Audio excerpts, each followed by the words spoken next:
It's that time of year again, guys.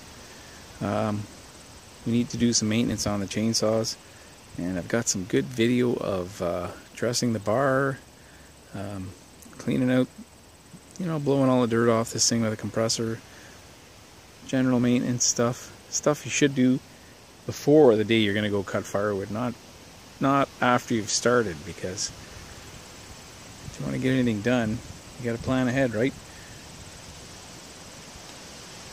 So that's coming up. Here's the one that gets used and abused a lot. It's an MS200T. They don't make this saw anymore. We've had it for a long time. And I've got the nut loose. Let's get it apart. And we'll see. I know it's filthy dirty. Look at that. It's amazing it's even running anymore. So this has got to be done once in a while. Chain oil and sawdust create that sludge, and it sticks in there. I know the bar needs to be dressed. You can kind of see that when it's still on. You don't have to take the bar off. Check that. So you see a few edges. It's not that bad, but it's time before it doesn't. You can feel that little, your nails catch in there. That's a burr. Yeah. So we'll dress this bar. I'll bring it back outside. I'll check this. Oh, look at that. She's filthy, man. Yeah, you can see that's just what I've knocked out there, bumping it on the bench. So we'll get some compressed air on that filter. That's okay. And we'll blow the rest of it out. I hate filling the oil compartment on these when it's covered in sawdust here, and it ends up going inside the oil the compartment for the oil. So eventually it'll block up your oiler. See, really, all these STIHL chainsaws are all the same. This oil thing should be up flush here, so you can take a rag and wipe it. It's down in a corner, and there's all kinds of nooks and crannies in there for sawdust to get stuck in. I think that's kind of a design flaw to me. Okay, I'm going to go blow it out, and I'll bring it back, and we'll file the bar. Yeah, lots of burrs right there.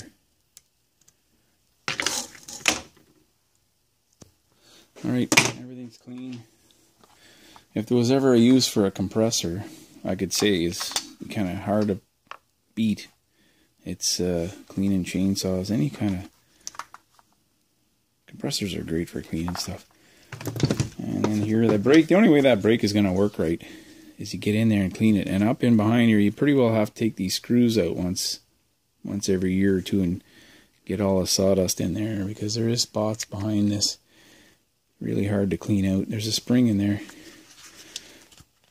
And if you can't get this on your chainsaw after you've taken it off, it's probably because the brake is engaged. It will not go on when it's like that. You gotta release the brake to get it on. This thing here, this little thing, look at the size of it. It fits in the palm of my hand. It's about,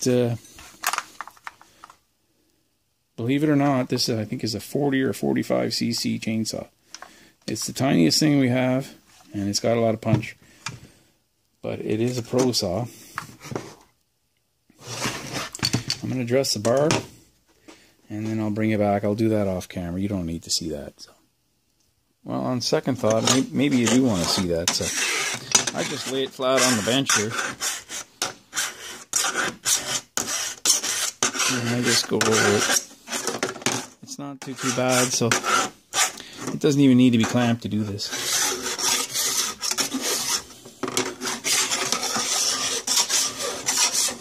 But when I do the other side, when I do the top edge, I got it clamped in the vise.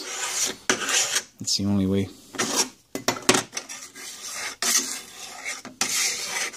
So I'll just keep going over until I see every edge is nice and flat. Here's something I noticed when I was blowing it out.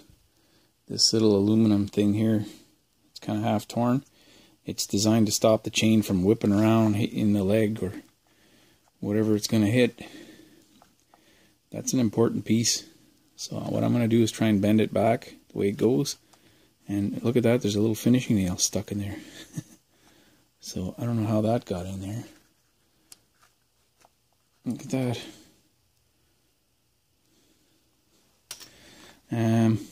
Yeah, that's got to be in place. So I'll do that. And that's what I was afraid of. There wasn't much hold in there, so it broke. Aluminum does not bend back and forth like steel does, so I'm going to have to order a new piece there for that. That's something you really need to be aware of. Make sure it's in place. You know, it's a good chance for you to inspect everything on your saw when you have it apart. I make sure I get as much out of there as I can in this. That's the blower to cool your engine. There's fan blades in there, the flywheel. I'm gonna put it together anyway. Oh, I gotta do the top edge in the vise, so let's do that. You can kind of see here it's worn quite a bit. It's raised up on the edge here. And over here it's been dressed already a few times, so. But I'll go over it again. Make sure it's ready for more trees. We got more trees to do next week, so. Pretty hard to see, but right along the edge the file is taking down the metal, but in the middle it's not touching yet. So I gotta just keep going until the whole thing is one flat surface. That's what we're looking for. And it'll stop it from making a burr on the edge for a little while. And all your cutting takes place on a saw like this in this area. You know, about 6 inches. I think this is a 12-inch bar. And I had somebody tell me once, a buddy of mine, oh, I'd like to buy a chainsaw, you recommend anything? And I said, yeah, just get yourself a medium saw. He said, no, I want to get a big saw, big saw. I said, no, get yourself something in the 55 to 65 cc area, because you can do a lot with a saw that size, and it's got a nice weight to it, and it's still got a lot of power, even though it's not big. You can always get a second bar and add it to that, a longer bar and chain, and cut longer stuff. But when you get a big saw, you're stuck with a big saw, and it's hard on your back. They weigh a lot, they cost a lot, and you can't work for hours and hours with a big saw. Like, I just find I could 20 years ago, but now I find my back gets too sore, it's too heavy, too much pull on you. So most of the saws I pick up all day long are the ones I just showed you. They're 60, I think they're 60, 65 cc, the two.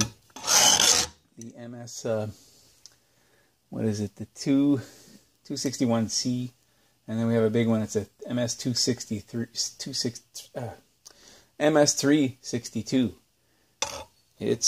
I think it's 75 cc, it's not huge. It's a nice size, actually. Okay, well, I think this side's ready. You know, it only took me about 5 minutes to blow that saw clean with the air compressor. So outside, I wouldn't do that inside. This shop is dirty enough. Now, and this side's not as bad because I think it's because it was cut on the other side. The chain was on the bottom here. So what I'll do is I'll remember this side needs to go down this time. I'll turn it over. Alright, so I'll put the chain back on, and I'm going to clamp it in the vise and file it next. You know, it's September 1st today, and it's like the winter, you know, is not far away, so everybody's getting ready to cut wood. And that's another great reason to do maintenance on your chainsaw. You know, do what you can before it starts giving you trouble. It's a lot easier to fix it and make it cut good before you use it than when you really need it. So.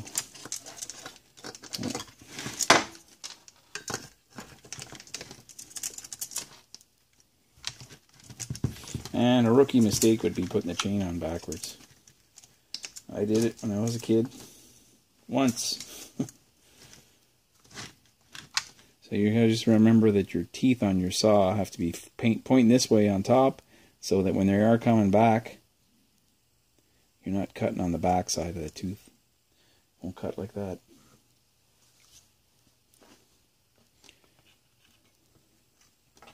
Everyone makes that mistake once. Okay, here we go.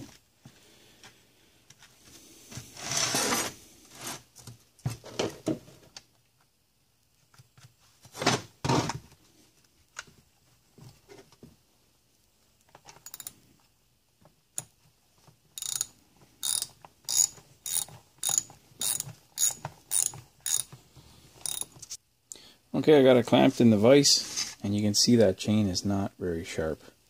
It's not terrible, but it's not really, it won't cut well like that. So I'm going to get the file. You know, another tip, I hope I don't sound like I'm lecturing you guys, but these are all things that nobody told me. I had to figure out the hard way. I've got a chart over the workbench here, and this is the 200. MS200T, which takes a 5/32 or a 4.0 millimeter file. Don't mix up your files. Get the right file. Always use the right file for each saw. The chain is designed to cut with a certain size file and you should read the chart of what angle you should come in with the file. I'm no expert in all of that, but you know, if there's one thing you should read, you know, guys don't read manuals, read the manual for your chainsaw and how to file it, because it'll tell you, there's a lot of good information in there. And you'll learn the hard way if you don't read that. The guys that make this saw know how to file it. There's a broken tooth right there. Can you see that? It's completely missing. Maybe that's the one that hit the finishing nail. I doubt it. Something just rubbed on the side of that. So that's the only one. I check all my teeth, and really what you're supposed to do is find the worst tooth on your saw. One side or the other, doesn't matter which side. And then you start with the worst tooth. You file that till it looks good, and if you've gone 8 passes or 11 passes with your file, you do that on every tooth all the way around, and it makes good sense. Somebody told me that years ago, 25 years ago. An old guy with a lot of experience told me that. And I don't always follow it because I'm always in a hurry. But it's good advice if you're starting out. Most of these teeth look the same. But if you have one tooth that's really badly damaged, hit a rock or something, that's the one you gotta. You can't file one tooth 10 times and the next one 5 times, because you're going to end up with a saw that's just not, it's not going to work right. File them all 10 passes. Even though the next tooth looks sharp, go 10 passes if you did it on this one over here. Then it wears down evenly. And if there was ever a time that you should try and be like a robot, this is the time. The more steady that file is going through, that one's completely missing.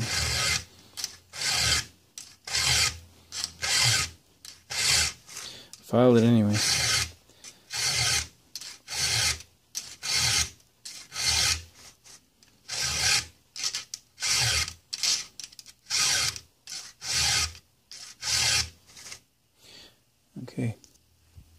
Okay, I got one side done. Working on the other side. Magic number for this is 5 passes. But I mean, it's got a cut.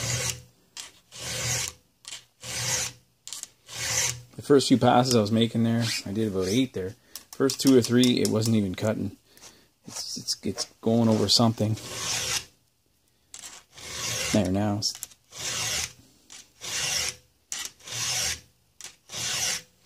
5 passes. That first one didn't do anything, so it's breaking off a...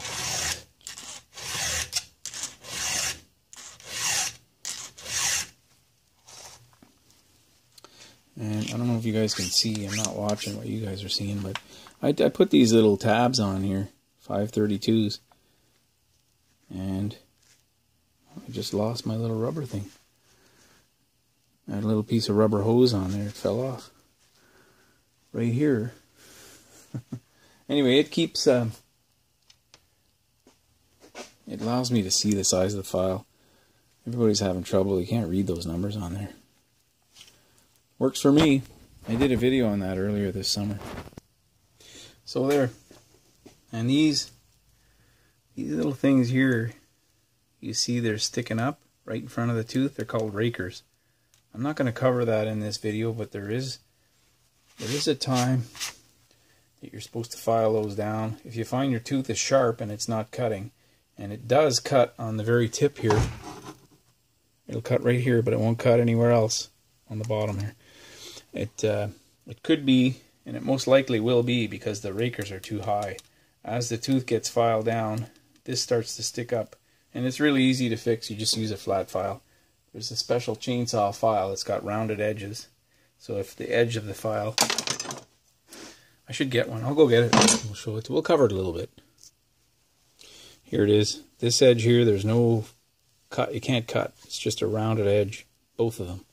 And on this side, you've got a flat file, and that's designed to file your Rakers.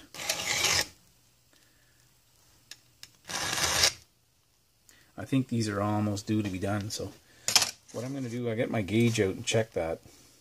If they need to be done, maybe we'll cover that in this video.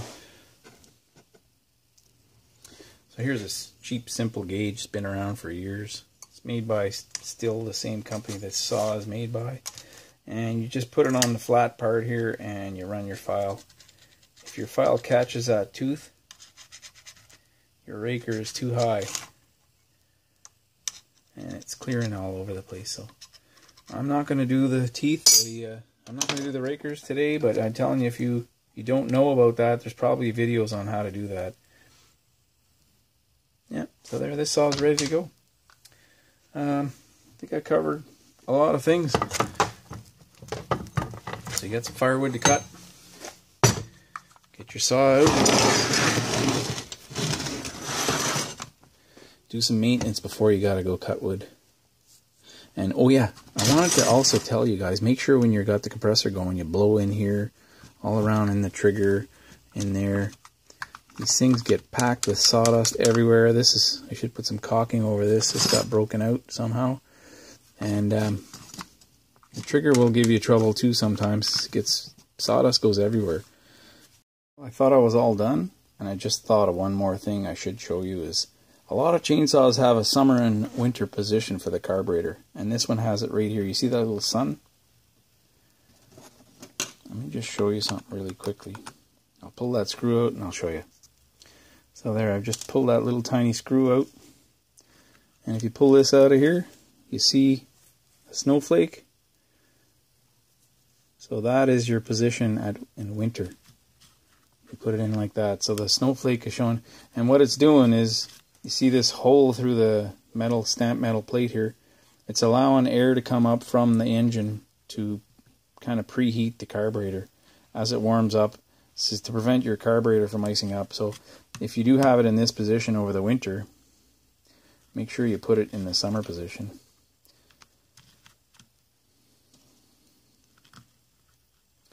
A lot of saws have some sort of device. Sometimes it's a little plastic door that pivots and allows the air to flow from the engine to warm up that carb. And you got to look for them. They're not obvious. It'll be in your manual. So once again, you should read the manual. You should, and you won't remember everything in there, but that's why I'm doing this video, just to remind you and myself even. Oh yeah, one more thing. I just took the pliers and I bent this up, so now I'm kind of protected. There's enough. I think there's enough space there. I didn't tell you why that's there. Like I kind of said, it's to prevent the chain from hitting the leg. But that's if the chain comes off the bar. And the momentum of the sprocket back here spinning, it kind of sometimes flings the chain back, so that's a little safety mechanism to stop it from doing that. Subject of winter summer positions in your carburetor, I thought I'd pull the cover back off this saw and we'll look at it, and there you go. It's something you should be able to find. It's usually pretty obvious. So summer, it was in the summer position. Now if we slide this back in like so, come on. No tools required, but a screwdriver is handy. So now the warm air from the engine piston up here. Here, there's your piston. A little bit of warm air is blowing right into the carburetor. And if we turn it back the other way, it's blocked. So this is not allowing any air to go in. Okay, just for fun, I went and pulled out this saw. It has the same, it did not get blown very clean, this one. Same thing again. You've got your winter, summer, there's winter. Winter, summer position. No tools required. You just turn that over. I'm going to blow that out some more. And there you go. That's ready for the next. This is a top handle chainsaw. You can balance it on one hand. Most chainsaws, the handle is back behind the actual body of the engine. So your handle's here, and then you've got your other hand up here. So this is what's called an arborist saw or a climber saw. You clip it on here to your belt, and then you have a lanyard go around. I always have my lanyard around this handle because this little wire thing can break easily. You don't want your saw falling on someone's head. So, hope that's helpful. And thanks for watching. I've got other videos of dressing the bar and all kinds of little tips that I never knew. No one ever taught me. Took me a long time. Took me some heartache to figure these things out. But if I can help you by showing any of this stuff, it's good for you guys. It's good for me. Makes me feel good. Passing on the knowledge. Thanks for watching.